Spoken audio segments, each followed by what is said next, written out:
Bom dia, hoje é dia 8 de agosto de 2020, meu nome é Rick Pascoal, bem-vindos ao canal Livros Online Rick, e eu já peço que vocês se inscrevam no canal, já curtem, comentem, compartilhem e vamos para o vídeo logo depois da vinheta.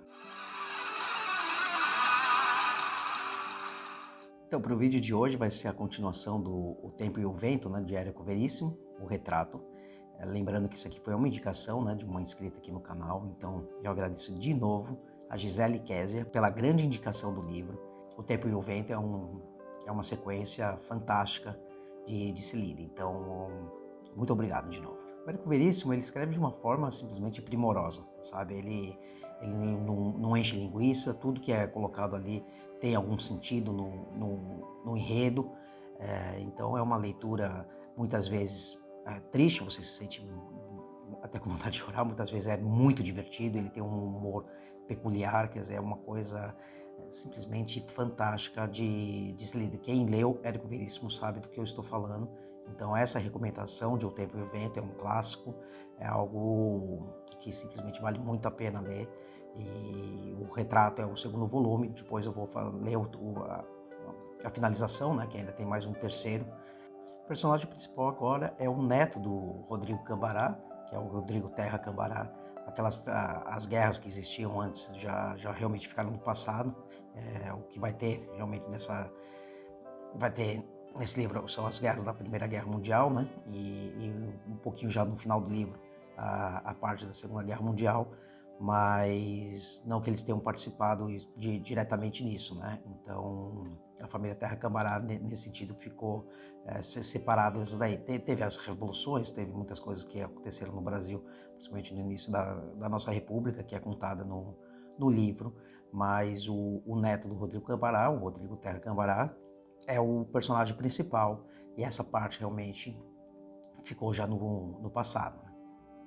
Então o retrato ele começa mostrando a saúde debilitada do Rodrigo Terra Cambará. Ele é um médico formado em Porto Alegre, e já estava ali no seu terceiro problema de infarto, então ele já estava bem debilitado, e ele chega até a comentar já no finalzinho do livro que de repente seria o primeiro Terra Cambará a morrer em cima de uma cama, Então termina o volume sem ainda com ele debilitado, mas não mostrando ainda o falecimento dele, que deve ocorrer ali no próximo tomo, Então ele está debilitado, e aí depois o Érico Veríssimo, ao citar que ele é formado em medicina, na cidade de Porto Alegre, e aí ele mostra que volta ao passado, porque ele sempre faz isso, Ele vai e volta ao tempo, assim, de uma forma realmente muito rápida, muito interessante, e não nos confunde.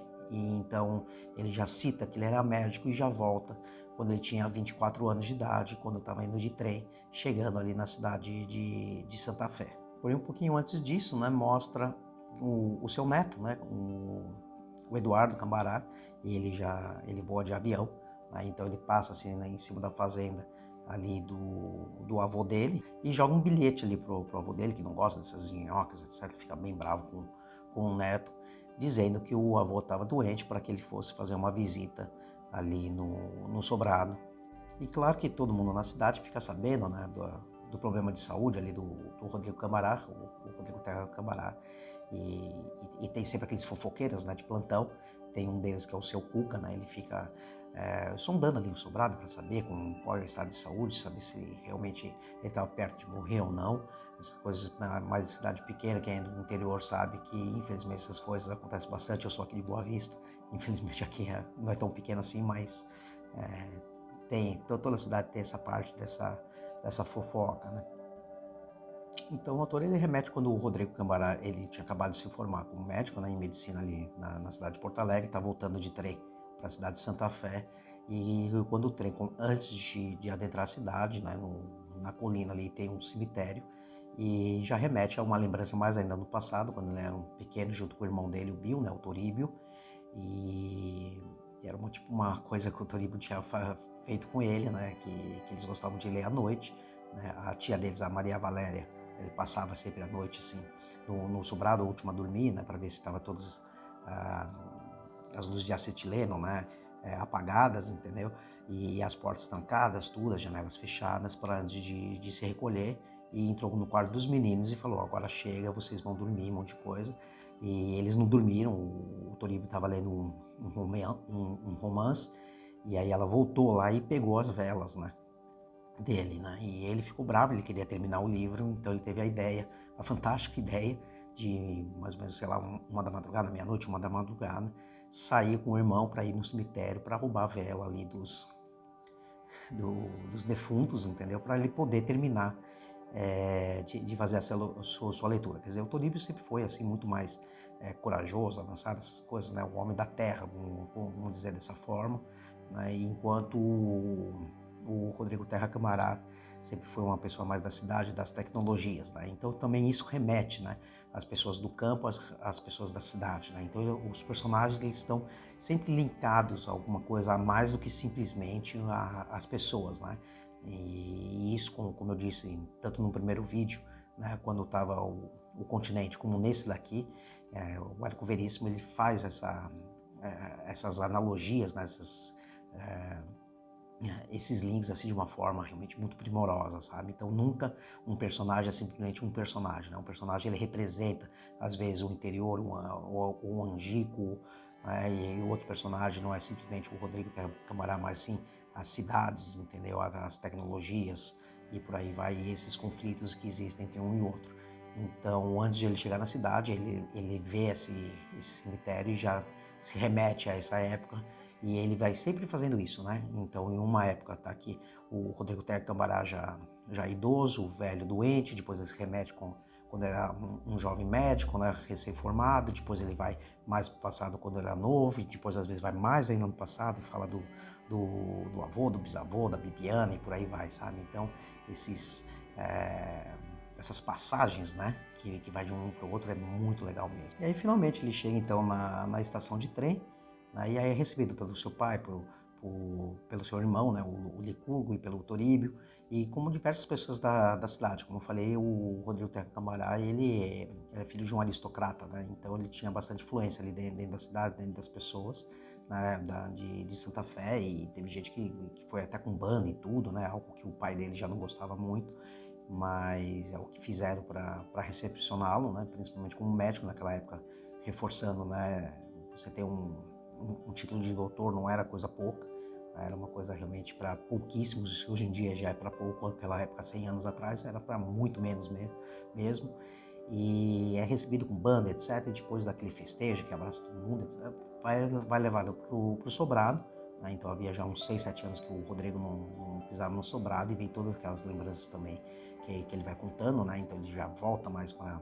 a época, né, que Toribio era criança, tinha uns 8, Toribio não, né, o Rodrigo Terra Camará tinha uns 8, 9 anos, e que teve aquela revolução, né, no Sobrado, que é o começo do primeiro, né, do primeiro capítulo ali do O Continente, né, em que eles estavam sendo atacados ali pela guerra federalista, né, que eles não podiam sair de casa, né, então, como sempre, ele sempre faz esses links, né, e aí finalmente quando chega em casa no Sobrado, ele é recepcionado ali por aquele capataz ali do Angigo, né, que é o Fandango, e que já estava praticamente com 100 anos de idade, né, então uma pessoa absolutamente alegre, uma pessoa, um contador de história que todo mundo realmente gosta muito, e vai desenvolver um pouco mais a história ali do Fandango, inclusive do jeito que ele falece, que é esquisito falar isso, mas é até um jeito bonito de se falecer, que a pessoa estava em pé, olhando ali no trabalho, no batente, você entendeu? E simplesmente pegou como se fosse um sopro da vida, simplesmente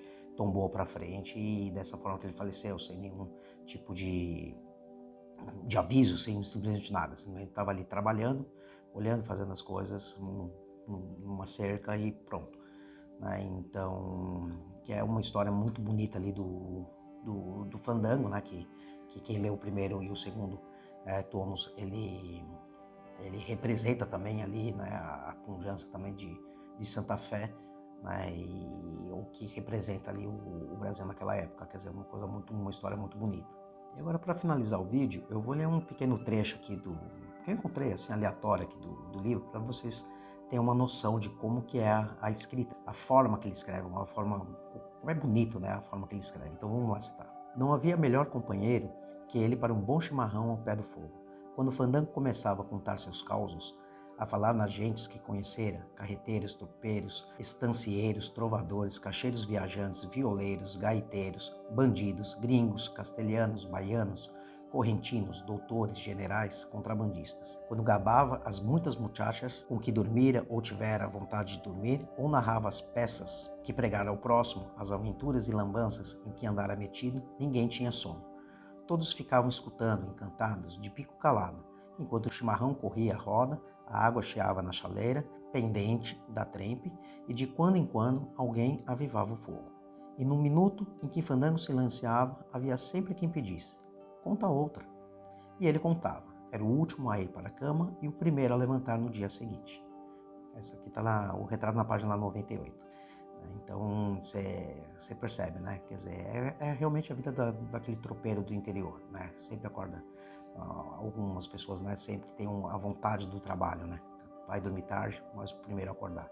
Esse daí era a característica realmente em que ele põe como o povo ali do Rio Grande do Sul, o povo gaúcho, né? Um povo trabalhador, um povo honesto, um povo que quer o melhor para si e para os seus companheiros, tá bom?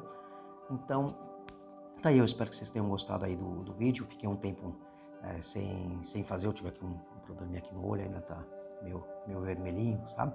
Mas são coisas que acontecem, tá bom? E esse aqui eu demorei um pouquinho mais para terminar de ler, não porque não é bom, mas porque o trabalho também deu uma corrida, a família também, então às vezes aqui não tem jeito de toda semana eu ficar enviando os vídeos, tá? Então, eu agradeço muito a todos vocês a atenção. Que Deus abençoe todos vocês. Até o próximo vídeo. Tchau, tchau.